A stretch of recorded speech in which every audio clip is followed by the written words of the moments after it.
مجھے کوئی اعتراض نہیں ہے جی، اس نے شرما کر کہا اور تیزی سے باہر نکل گئی۔ وہ اپنی دھن میں گنگنا رہا تھا اور میں کمرے میں داخل ہوا اور اسے گنگناتے ہوئے دیکھ کر بولا، او بھائی، یہاں تو کوئی بھی نہیں ہے، یہ بھدی آواز میں کس کو گانے سنائے جا رہے ہو؟ مت پوچھ میرے یار، آج میں کتنا خوش ہوں۔ اس نے پرجوش انداز میں جواب دیا، اوکے، نہیں پوچھتا، پوچھ میرے یار، پوچھ۔ ناشتے میں چائے کے بجائے بھنگ تو نہیں چڑھا لی؟ جب پوچھتا ہوں تو کہتے ہو مت پوچھ، اور جب نہیں یہ پوچھتا تو کہتے ہو پوچھ۔ تجھ پر کسی جن کا سایہ تو نہیں پڑ گیا؟ سنبل مجھ سے شادی کرنے کے لیے تیار ہے، ابھی تمہارے آنے سے قبل سے میری بات ہوئی ہے، وہ راضی ہے، بس ماسٹر صاحب سے بات کرنی پڑے گی۔ اوہ، یہ بات تو ہے، جمال نے کہا، لیکن ماسٹر صاحب سے بات کون کرے گا؟ تم کرو گے اور کون کرے گا؟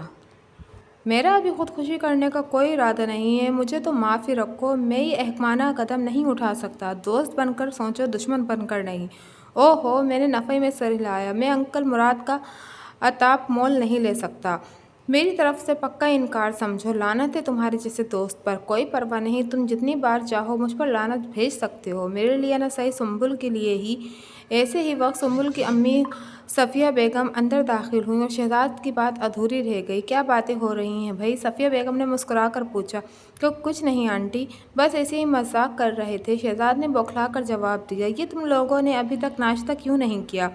بس ابھی کرنے ہی والے تھے کہ آپ پہنچ گئیں، اب تو یہ ٹھنڈا ہو چکا ہوگا۔ اس نے آگے بڑھ کر ٹرے اٹھا لی۔ خیر کوئی بات نہیں، میں دوبارہ گرم کر دیتی ہوں۔ شہزاد بولا، رہنے دیجیے آنٹی، بس ایسے ہی ٹھیک ہے، آپ کیوں تکلیف کرتی ہیں؟ وہ مسکرائیں۔ اس میں تکلیف والی کون سی بات ہے بیٹا، مائیں آخر کس لیے ہوتی ہیں؟ شکریہ آنٹی، کوئی بات نہیں، میں بھی ابھی گرم کر کے لاتی ہوں۔ وہ ٹرے اٹھا کر چل دیں۔ انہوں نے شاید ہماری باتیں سن لی ہیں، جمال نے خدشہ ظاہر کیا۔ نو پرابلم، جو کل ہونا ہے وہ آج ہو جائے تو کیا مضائقہ ہے؟ تم اپنے ساتھ مجھے بھی بے عزت کراؤ گے؟ فکر کرنے کی کوئی ضرورت نہیں ہے، کچھ بھی نہیں ہوگا، شہزاد نے تسلی دی۔ یہاں کے لوگ گھر آئے مہمانوں کو بے عزت نہیں کرتے، میری چھٹی حس کہتی ہے کچھ نہ کچھ ہونے والا ہے۔ چھٹی حس گدھوں کے پاس نہیں ہوتی، جینیس لوگوں کے پاس ہوتی ہے، شہزاد نے مسکرا کر جواب دیا۔ اسی اثنا میں صفیہ بیگم ناشتہ گرم کر کے لے آئیں۔ اس نے ٹرے ٹیبل پر رکھ دی اور پھر شہزاد سے مخاطب ہو کر بولیں، بیٹے ناشتہ کرنے کے بعد اندر آ جانا، مجھے تم سے ایک ضروری بات کرنی ہے۔ آ جاؤں گا آنٹی، شہزاد نے فرمانبرداری سے جواب دیا اور صفیہ بیگم بغیر کچھ کہے واپس پلٹ گئیں۔ شہزاد اس وقت صفیہ بیگم اور ماسٹر احمد کے سامنے سر جھکائے بیٹھا تھا اور میں دروازے سے کان لگائے ہوئے تھا۔ ماسٹر احمد کو صفیہ بیگم نے فون کر کے بلوایا تھا۔ صفیہ بیگم نے سنبل کے بارے میں ان دونوں کی پوری گفتگو سن لی تھی۔ چونکہ معاملہ بیٹی کا تھا اس لیے اس نے شوہر کو بھی بلوا لیا تھا۔ ان دونوں میاں بیوی کو شہزاد اور اس کی بیٹی کی محبت میں کوئی اعتراض نہیں تھا، تاہم وہ شہزاد کے باپ کی رضامندی سے یہ رشتہ کرنے کے خواہاں تھے۔ چنانچہ انہوں نے بغیر کسی لگی لپٹی کے اپنے اس خواہش کا اظہار شہزاد کے سامنے کر دیا۔ شہزاد اب سر جھکائے سوچوں میں مستغرق تھا، جبکہ دونوں میاں بیوی جواب طلب انداز میں اس کی جانب دیکھ رہے تھے۔ انکل، قدرے توقف کے بعد شہزاد نے سر اٹھایا۔ بابا جان ایک روایتی جاگیردار ہیں، وہ کبھی بھی میری بات نہیں مانیں گے، پھر بھی ایسی صورتحال میں کیا کر سکتا ہوں بیٹے؟ تمہارا باپ ایک جاگیردار ہے اور مت سچ پوچھو تو میں جاگیرداروں سے بہت ڈرتا ہوں، اس کی رضامندی کے بغیر یہ رشتہ کیسے ممکن ہے؟ انکل، میں بابا جان سے بات کر سکتا ہوں لیکن زبردستی اجازت طلب نہیں کر سکتا، وہ اپنی مرضی کے مالک ہیں، ہو سکتا ہے وہ باخوشی میری بات مان لیں، اور یہ بھی ممکن ہے کہ اس جرم میں وہ مجھے آگ کر دیں۔ شہزاد نے صاف گوئی کا مظاہرہ کیا، تم بات تو کرو، ہو سکتا ہے وہ مان جائے۔ ماسٹر صاحب نے اصرار کیا۔ اس وقت وہ ڈرائنگ روم میں بیٹھے ہوئے تھے، ٹیلی فون ان کے سامنے ٹیبل پر رکھا ہوا تھا۔ شہزاد نے ریسیور اٹھایا اور اپنے گھر کا نمبر ڈائل کر دیا، ساتھ ہی اس نے اسپیکر بھی آن کر دیا۔ تیسری بیل کے بعد شہزاد کے سماعتوں سے اپنی ماں کی آواز ٹکرائی، ہیلو، کون؟ بی جی، کیسی ہیں آپ؟ اس نے فرمانبرداری سے پوچھا۔ میں تو بالکل ٹھیک ٹھاک ہوں، تم سناؤ، کب واپس آ رہے ہو؟ بی جی، ابھی تو مجھے 10 روز ہوئے ہیں، اتنی جلدی کیسے واپس آ سکتا ہوں؟ میرے لال، میں نے واپسی کا پوچھا ہے، یہ نہیں کہا کہ ابھی واپس آ جاؤ۔ بابا جان کہاں ہیں؟ مجھے ان سے بات کرنی ہے، اس نے سوال کیا۔ وہ تو ابھی ناشتہ کرنے کے بعد اٹھے ہیں، تم ہولڈ کرو، میں دیکھتی ہوں، شاید لان میں ٹہل رہے ہوں گے۔ ٹھیک ہے بی جی، میں انتظار کر رہا ہوں۔ ہیلو برخوردار۔ ذرا دیر کے بعد شہزاد کو اپنے باپ کی باروب آواز سنائی دی، تم ٹھیک ہو نا؟ کوئی مسئلہ تو نہیں ہے؟ میں نے تمہارے اکاؤنٹ میں مزید رقم بھی جمع کروا دی ہے۔ بابا جان، مجھے آپ سے ایک بہت ضروری بات کرنی ہے،